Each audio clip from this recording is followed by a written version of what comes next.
interesting because I feel like narration can be like this nebulous, like, what does that even mean? What are we supposed to be doing, right? And it's like, I got to figure this out because this is the primary way that Charlotte Mason said our children learn things. And really what you said in her volumes was that this is just a natural process. As human beings, we narrate. We are made and created for stories, and we tell people about those stories. We don't have to feel like, okay, we have to do all these steps so that we can learn the proper way to narrate. And we're all going to sit here, and this is how you all narrate. That our children are used to that. And so, especially in the summer, right? They're playing at a friend's house. What did you do today over there? And your children will tell you. Thank you. You can even use that word if you want to use the word narrating. Thank you for narrating to me. To get them to understand like what they're doing, talking to you about something that just happened. And then when you do it in school, oh, I already know how to do that. This is this natural thing, right? Oh, they went to go see a movie. What happened in the movie?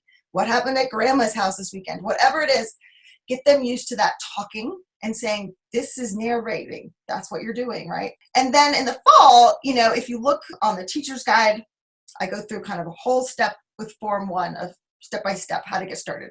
But I usually recommend just starting with one subject. Fables is a really good one, especially if you're doing Cycle 1, I think, which is the Aesop's Fables, because those are super short. But even if you're reading a longer fable, you can just read one page and stop. And what I like to do is give my kids a little prompting. So I will go back to the beginning of the story or the tale. Let's say we're reading Goldilocks and the Three Bears. So after I've read it, I would say, oh, so Goldilocks ran away from home?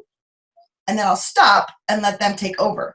So otherwise, it's a very natural thing for kids to do, to just tell you the very last thing that you just said.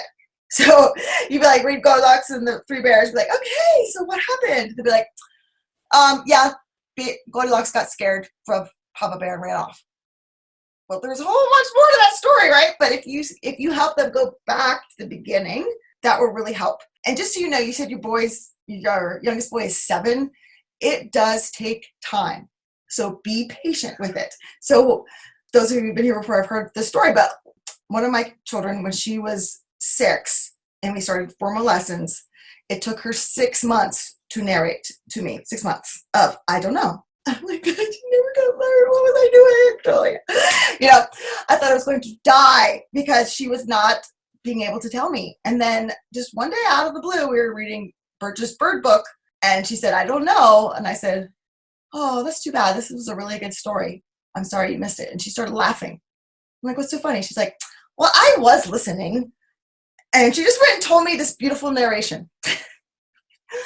So that showed me that she could do it, that probably a lot earlier than I had thought. But we've learned further that she has a whole bunch of learning difficulties.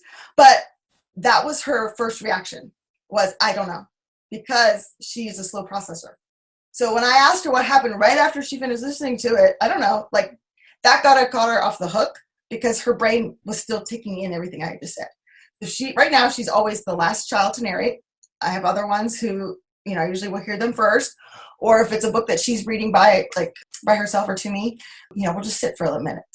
Like I said, she's the one in my lap still who's going into 4th grade now. And I'll be like, okay, let's just snuggle for a minute. And then I'll say, okay, what happened? And then she can tell me back now, but she has to have that time to process.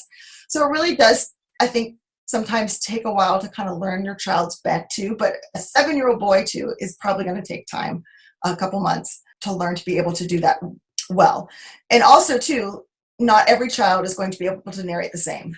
Right? So I have some who can like narrate an entire book in full detail back to me, right? And make it sound just like the person who wrote the book, right?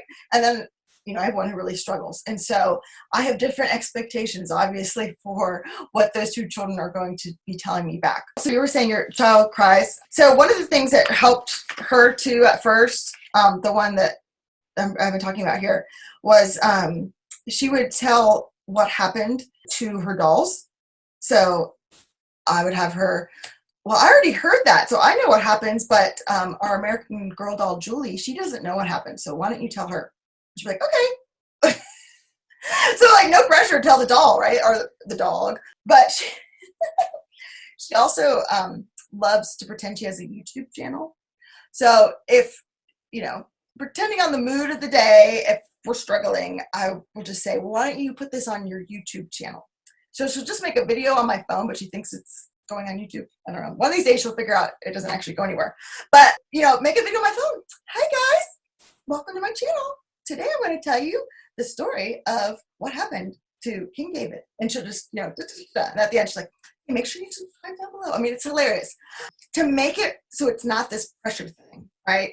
To make it, this can be fun, right? And I think I had these expectations at first that I was going to get all these like amazingly deep thinking, full of detail narrations, right? That I couldn't get out of the box of that to go, oh no, it's okay. We can be silly and goofy and you can still be telling me stuff and you can still actually be learning a lot.